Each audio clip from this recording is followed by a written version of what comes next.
Hello, all. Welcome to the day 15 of Daily Answer Writing Initiative by IS Network. So today again we are taking a portion from Indian society. और हम देखेंगे कि कैसे Indian society के अंदर जो feminist movements रहे हैं उनके अंदर क्या पॉजिटिव्स हुए हैं आज तक और क्या नेगेटिव्स हुए हैं through a question answer format because I am taking Indian society at very depth and usually I am taking 15 markers because content जो है इंडियन सोसाइटी में बहुतों के पास बहुत कम है इसलिए I am taking more wider questions so that more content can be built up for your Indian society portion. But before that, kindly like the video, comment it, share it with your friends so that we can continue it before the mains of 2021 and also for 2022 as well. So thank you. Let's start. Now if we talk about today's day 15 and today we have taken a portion from GS paper 1 that is Indian society and in that we are focusing on feminist movements. Feminist movement. If you have any doubt regarding previous video and this video, kindly contact me on this.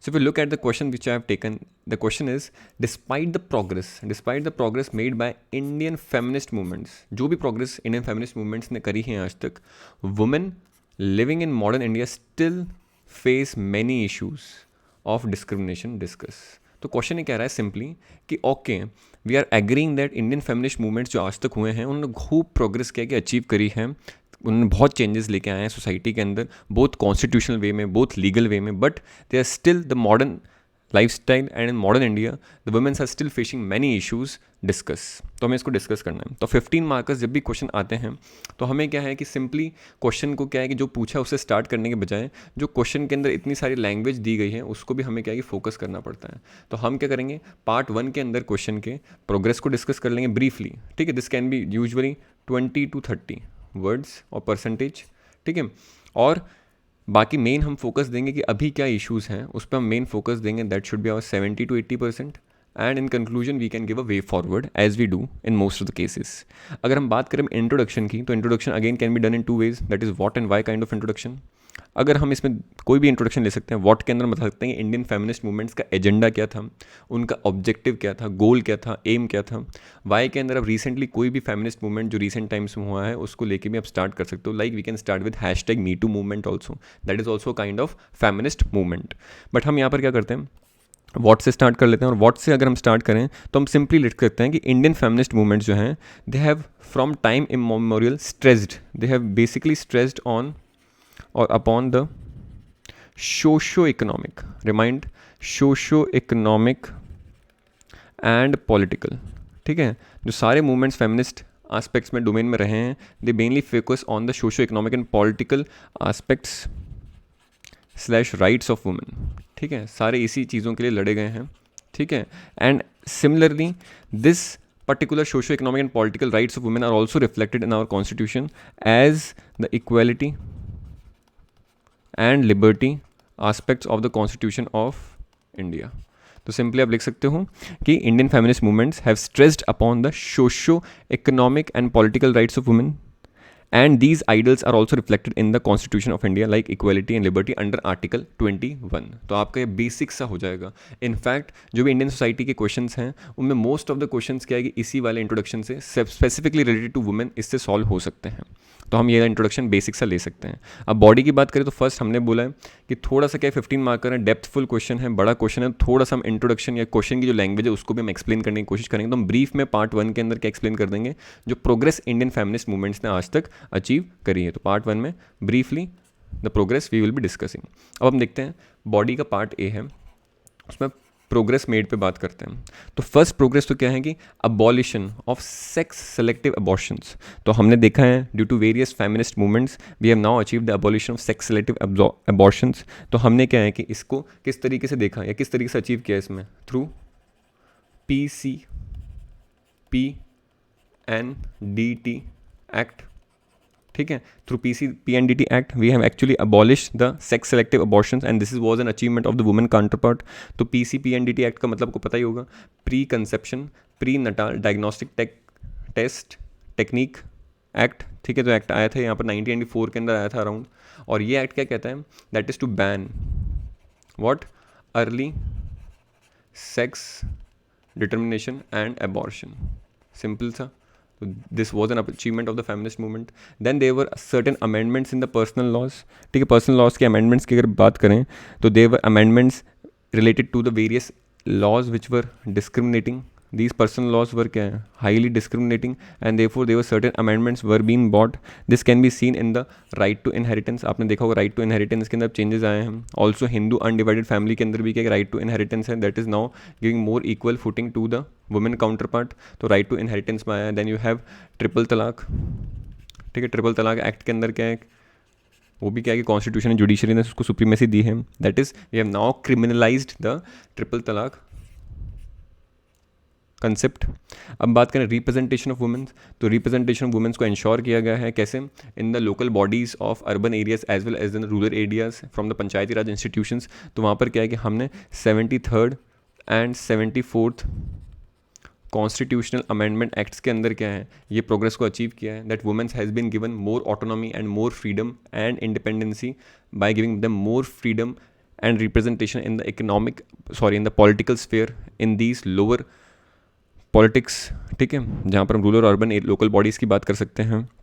ये चीज़ हो गई. At the same time there are certain work place changes also which we have seen a place of achievement from these feminist movements. तो work place changes के अंदर हम बता सकते हैं कि now in these work place changes such as prohibition of sexual harassment. ठीक है, सो हमारे पास क्या है, prohibition of sexual harassment act 2013.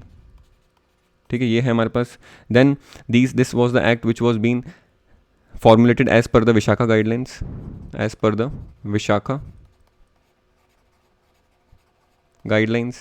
तो हम बता सकते हैं कि इसके अंदर क्या है कि now in all the private as well as in the public professional lives what we are seeing that now we have a compulsory ICC, that is internal complaints committee. ठीक है, हम यहाँ पर क्या, हमारे पास एक और क्या चीज़ है यहाँ पर, she box. So these are all the further advancements and achievements of these feminist movements. First, abolition of sex selective abortions, amendments क्या personal laws के अंदर which is giving more equality to the women counterpart, फिर representation of women especially in the local politics, and then workplace changes के अंदर भी क्या है कि हमने बहुत सारे चीज़ों को improve किया है specifically with the prevention of sexual harassment act 2013 which was been formulated as per the Vishakha guidelines. ठीक है, जिसमें क्या है कि internal complaint committees, corporate governance के अंदर ग्लास सीलिंग इफेक्ट को हटाना और वो सारी चीज़ें क्या है कि इसके अंदर हैं. And also definition of sexual harassment has been increased. ये चीज़ हो गया. बट अब सेकंड पार्ट में जो क्वेश्चन बोल रहा था कि अभी भी क्या है कि बहुत सारे इशूज़ हैं apart from these progresses which the feminist movements made. अब हम क्या है कि इशूज़ को डिस्कस करते हैं. तो पार्ट बी को हम स्टार्ट करेंगे, तो उससे पहले हम यहाँ पर क्या लिख सकते हैं, सिंपल सा we can give a connecting line. तो यहाँ पर क्या है कि you can write your connecting line. यहाँ कनेक्टिंग लाइन लिख सकते हैं सिंपली कि despite the success of these feminist movements the women in India continues to face discrimination in several spheres of life. तो आप बता सकते हो कि डिस्पाइट, आप भी क्वेश्चन की लैंग्वेज को यूज़ करो ताकि एग्जामिनर को लगे हाँ क्वेश्चन जो पूछ रहा है उसी तरीके से क्या we are writing the answer. Despite this women, ठीक है, still facing several aspects of discrimination in almost all spheres of life. ठीक है, तो हमारा यहाँ पर क्या है कि क्वेश्चन का जो थीम है उसके साथ हमने हमारे क्वेश्चन को भी अलाइन कर दिया है. तो हम क्या कर सकते हैं, यहाँ पर द इश्यूज एसोसिएटेड लिख सकते हैं. अब पहला जो इशू है that is lack of inclusion. तो जो भी फेमिनिस्ट मूवमेंट्स आज तक इंडिया में रहे हैं उसमें ये चीज़ देखी गई है कि there is lack of inclusion. अब इसका आप सिंपल सा एग्जाम्पल आप देख सकते हैं यहाँ पर रिसेंट टाइम्स में. ठीक है, लैक ऑफ इंक्लूजन का मतलब क्या है कि inclusion of all sections of society, all sections of women in society. ठीक है, ऑल सेक्शंस ऑफ वुमेन्स की बात हो रही है यहाँ पर. तो that can be rich women, that can be poor women, that can be women living in urban areas, that can be women living in rural areas, professional public professional life. तो सारे हम बता सकते हैं कि तो जो भी फेमिनिस्ट मूवमेंट है उनका जो कंट्रीब्यूशन रहा है मूवमेंट्स के अंदर वो सारे सेक्शन से नहीं आया. मेजरली क्या है कि अर्बन वुमेन्स ही क्या है कि उसमें आगे रही हैं. इसको हम इस तरीके से भी लिख सकते हैं कि देखिए जो अभी रिसेंटली जो हैशटैग मी टू मूवमेंट है, ठीक है, तो Me to movement is actually confined to elite group. ठीक है, तो इसमें क्या है कि जो पढ़ी लिखी अवेयर्ड वुमेन्स हैं only they are actually the ones who are actually raising their voice against the harassments they have faced all through their lives. ठीक है, तो that hashtag me too movement is actually confined to only the elite group. ठीक है, but as per NCRB data अगर आप देखोगे national crime record bureau का जो डेटा है वो क्या बता रहा है that most victims, it is saying that most victims of young और gender based violence are womens from weaker sections. ठीक है, तो जो भी मोस्ट विक्टिम्स होती हैं, ठीक है, which are based on the gender based violence are women of lower sections. ठीक है, तो हैशटैग मीटू में जिनके ऊपर जेंडर बेस्ड वायलेंस हुआ है और जो एलिट ग्रुप्स हैं, they have raise their voice, they are now seeking what justice for what ever has been happen to their lives. But according to NCRB कि जो भी most victims gender based violence की पीड़ित होती हैं, वो क्या है कि मोस्टली कहाँ से आती है, lower sections of society, they are usually poor. तो इंक्लूजन नहीं है फेमिनिस्ट मूवमेंट्स के अंदर of all the sections of all the voices of women in the society. पहली चीज़ ये हो गई. Then second is lack of leadership. अब जब लीडरशिप की हम बात करें तो there is lack of women in leadership positions. ठीक है, तो हमारे पास क्या कि लीडरशिप पोजिशन के अंदर क्या है कि there are less number of percentage of womens. ठीक है, this can be attributed to the glass ceiling effect. Glass ceiling effect का मतलब क्या है कि women can not actually climb higher in the corporate ladder. ठीक है, तो कॉर्पोरेट लेडर होती है, तो जैसे जैसे वुमेन क्या है कि ऊपर ग्रो करना चाहती है, उसको और रेजिस्टेंस मिलता रहता है. किससे मिलता है रेजिस्टेंस? उसको बोलते हैं मेल रेजिस्टेंस मिलता है वुमेन्स को. ठीक है, and this resistance is actually term in the form of glass ceiling effect. कि जो मेजर पोजिशंस हैं लाइक ऑफ CEO, MD, वो यूजुअली कौन लेता है? मेल काउंटर पार्ट क्या है कि उस पर बैठे होते हैं ज़्यादा. और अगर वुमेन कोई ज़्यादा ओवर अचीवर वुमेन है, if she wants to become और go to that particular place and position, उसको क्या है कि बहुत सारे रेजिस्टेंस फेस करना पड़ता है. बहुत सारे लोग क्या है कि उसके इस पर्टिकुलर वे ऑफ ग्रोथ को क्या है कि निगेट करने की कोशिश करते हैं, तो उसको ग्लास सीलिंग इफेक्ट भी हम बोलते हैं. ठीक है, और ये चीज़ जो है कि लीडरशिप के aspect, this can also be seen in the recent gender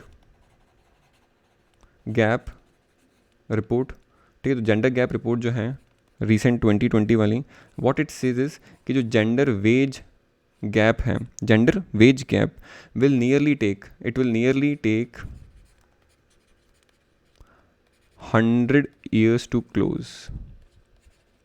ठीक है, तो जो भी क्या है कि वेज या जो भी क्या है कि अर्निंग डिफरेंशियल्स हैं मैन और वुमेन के बीच में, अगर उनको हमें इक्वल फुटिंग पे लेके आना है, तो अगर हम आज से प्रॉपर स्टेप्स लें तो उसको अभी भी क्या है कि 100 साल लगेंगे उसको इक्वल फुटिंग पे लेके आने के लिए. तो ये क्या है कि बहुत रीसेंट आर्टिकल है जिसमें हम बता सकते हैं. एट द सेम टाइम हमने देखा है कि जो हमारे पास क्या है कि सेक्शुअल हरासमेंट एक्ट जो था, जिसके अंदर हम बात कर रहे थे किसकी, ICC की, that is internal complaints committee. बहुत बार ऐसा देखा गया है कि बहुत सारी कंपनीज़ के अंदर ये जो इंटरनल कंप्लेंट कमेटीज़ हैं, these are literally non functional and they are not even constituted. Non functional in nature. और नॉन कॉन्स्टिट्यूटेड का मतलब कि वहाँ के जो क्या है कि सीनियर्स हैं या फिर जो कंपनी का बॉस है, वो क्या है कि यूजुअली इनका कंपोजिशन उनको क्या है कि स्ट्रक्चरिंग फॉर्म में, फंक्शनल फॉर्म में बना के ही नहीं रखते हैं. ठीक है, that is the thing. Now third thing is localized mobilization. तो देखा क्या गया कि जो भी फेमिनिस्ट मूवमेंट्स हैं वो क्या है कि लोकल लेवल पे ही क्या है कि पब्लिक को या फिर लोगों को क्या है कि मोबिलाइज कर पाएँ और लोकल ही क्या है कि उन्होंने चेंज लेके आ पाए. तो क्योंकि लोकल मोबिलाइजेशन था इन सारे फेमिनिस्ट मूवमेंट का, तो जैसा आउटकम आया वो भी कैसा था, लोकल चेंज था. ठीक है, it was not widespread, it was not uniform across the India. इसका सिंपल सा एग्जाम्पल अगर मैं बात करूँ तो जो हमारे पास एंटी अल्कोहल मूवमेंट्स हैं, एंटी अल्कोहल मूवमेंट्स जो हैं, ठीक है, these movements are confined to only few states. तो एक ये इशू ये भी है. ठीक है, तो आप बता सकते हो कि जो भी फेमिनिस्ट मूवमेंट्स हैं उनने प्रोग्रेस अभी भी इसलिए नहीं कर पाए या इश्यूज उसमें अभी भी इसलिए रह गए हैं क्योंकि जो सारे मूवमेंट्स होते हैं feminist, they are more localized. वहाँ पर मोबिलाइजेशन जो होता है पब्लिक का बहुत लोकल लेवल पे होता है, इसलिए क्या है कि उसको एक uniform character, pan India character, across the country character नहीं मिल पाता है. फिर हम बात करें लैक ऑफ कन्वर्जेंस. ठीक है, there is lack of convergence among issues and conflicting interest है. ये यहाँ पर you can change it, that is interest. ठीक है, तो there is lack of convergence. अब इसकी अगर बात मैं करूँ तो उसका फेमस एग्जांपल ये है कि हमारे पास जो मैटरनिटी बेनिफिट एक्ट है, मैटरनिटी बेनिफिट एक्ट जो भी रिसेंट में आया था, जिसने क्या किया था कि वुमेन्स को पेड लीव जो है उसको 24 वीक से बढ़ा के 26 वीक कर दिया था. ठीक है, कि वुमेन्स को in case of pregnancy they will be getting paid leaves from 24 to 26 weeks. ठीक है, अब इसके चक्कर में क्या हुआ है कि there is now what we are seeing that there is declining female labor force workforce participation. ठीक है, now we have seen what declining labor workforce participation because जो भी क्या है कि छोटे छोटे कंपनीज के ओनर्स हैं, बिजनेस हेड्स हैं, वो क्या चाहते हैं कि अगर क्या है कि if we will be paying a woman for 26 weeks, ठीक है, during the pregnancy, then it will be costing much to the company and therefore what they are doing, they are not actually recruiting the women who is actually nearing to the age of marriage और let's say age of pregnancy, ठीक है, before hand. तो इसलिए क्या हो गया कि जो वुमेंस का परसेंटेज है in the labour force participation has decline drastically after this maternity act. तो यहाँ पर क्या हो रहा है, हमने कन्वर्जेंस नहीं किया। इशू क्या था कि लेबर फोर्स पार्टीशन कम हो जाएगा, इंटरेस्ट क्या था कि आपको पेड लीव्स बढ़ानी थी, पर इनका क्या है कि हमने कभी भी कन्वर्जेंस फॉर्म में नहीं देखा, ठीक है, ये चीज़ हो गई है। Then there is lack of political representation, ठीक है। तो पॉलिटिकल रिप्रेजेंटेशन की अब बात करूँ तो स्टिल क्या है कि कंट्री में क्या है कि बहुत सारी वुमेंस हैं, उनका क्या है कि ऑप्टिमल पॉपुलेशन या पॉलिटिकल रिप्रेजेंटेशन नहीं है। अगर इसको आप देखो तो अगर हम बात करें तो 16th लोकसभा जो थी हमारे पास, ठीक है, ऑफ ईयर 2014, तो उसके अंदर क्या है कि there only 65 women representatives out of the 545 members of parliament. तो सिर्फ ये थी। अब इसको परसेंटेज टर्म में देखो तो इट इज़ जस्ट 12%, ठीक है। बट अगर आप इसको अपने नेबर्स के साथ कंपेयर करो तो even Pakistan has 20% of women participation in their parliament. अगर आप बात करो यूके की तो यूके के अंदर 32% है ये। This is for Pakistan, this is for UK. And अगर आप बात करो यूएस की तो वहाँ पर कितना है, 23% है। कहाँ पे, यूएस के अंदर।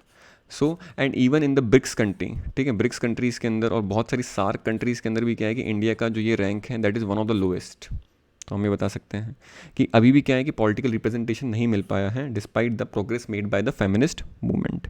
सिमिलरली यहाँ पर एग्जांपल भी दे सकते हैं कि there were constant delays in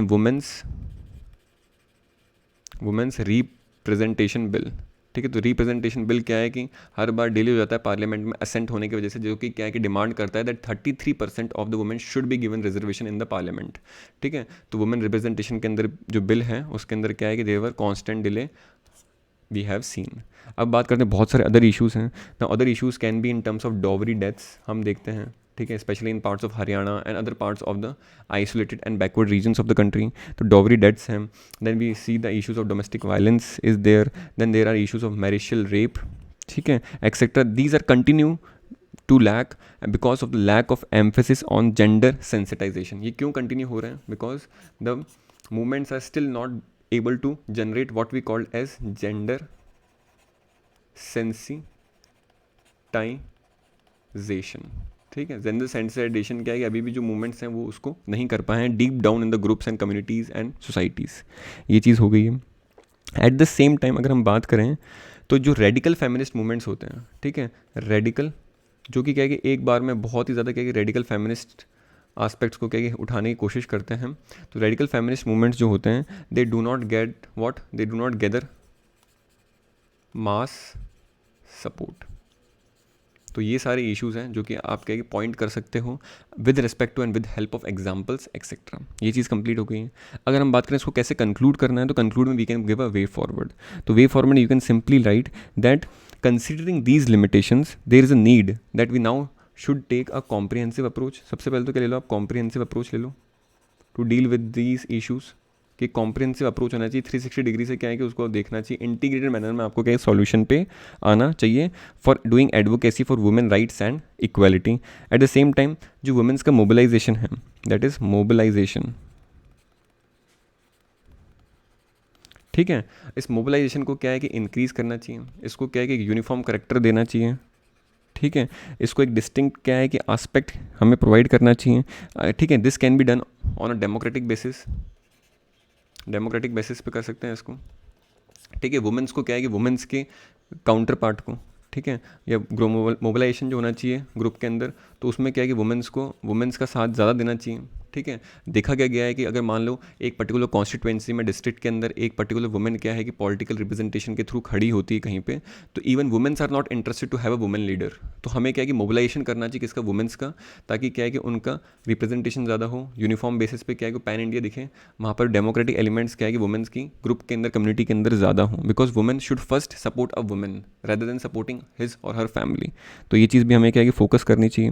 then at the same time we need to do what, we need to increase opportunities, at the same time facilities, ठीक है, both in terms of education, employment and health for women so that they will gather what more economic independency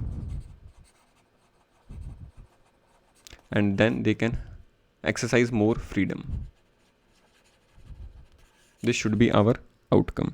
ठीक है, तो simple से आप ये way forward लिख सकते हो, और उसके अगर आपके पास स्पेस बचता है, क्योंकि 15 मार्कर हैं, 3 पेजेस मिलेंगे, तो यू कैन राइट 1 और 2 लाइन्स ऑल्सो कि जो रिसेंट में जो नीति आयोग का SDG इंडेक्स आया है, SDG इंडेक्स रिपोर्ट, वो क्या कहती है कि जो हमारा SDG 5 है, SDG 5, अब SDG 5 क्या है कि आपको याद होने चाहिए, सारे SDGs आपको याद होने चाहिए, सस्टेनेबल डेवलपमेंट गोल्स आपको याद होने चाहिए, ताकि आप अपने इंट्रोडक्शन और कंक्लूजन्स ईजिली लिख सको विद हेल्प ऑफ SDGs। तो नीति आयोग का रिसेंटली SDG इंडेक्स रिपोर्ट क्या कहती है कि जो SDG 5 है that is reducing gender inequality. ठीक है, can help in achieving the targets mentioned under other SDGs। तो हमें पता है हमारे पास 14 SDGs हैं, तो अगर हम क्या है कि जो वुमेन वाला SDG है which is specifically SDG number 5, जिसमें क्या है कि रिड्यूसिंग जेंडर इनइक्वलिटी की बात की जाती है, वुमेन्स को इक्वालिटी और जस्टिस प्रोवाइड करने की बात की जाती है, अगर इस SDG पे फोकस करेंगे then we can actually indirectly able to complete the targets of other SDGs which are 14 in number including this. ठीक है, so this was a brief introduction regarding the feminist movements ने क्या क्या progress करी हैं आज तक। पहली चीज़ ये हो गई है, अभी भी वुमेंस के अंदर ऐसे क्या क्या इश्यूज़ हैं जो कि फेमिनिस्ट मूवमेंट्स क्या है कि अभी भी क्या है कि रिट्रेस नहीं कर पाया, इम्प्रूव नहीं कर पाया है। ठीक है, तो उसके हमने क्या है कि इश्यूज़ देखे, ड्रॉबैक्स देखे, लिमिटेशंस देखी, और फिर क्या है कि हमने कंक्लूड करने की कोशिश की with a positive way forward. So this was an important question, this is an important question which can be written in essays which will be helpful in your other answers of Indian society related to women, और you can use them somewhere as a case study. Political representation हो गया, मी to movement हो गया, then हमने यहाँ पर बहुत सारे अदर एस्पेक्ट्स पे भी क्या है कि डिस्कशन किया है। So kindly like the video, share it with friends, and will see you next time. So thank you and have a nice day.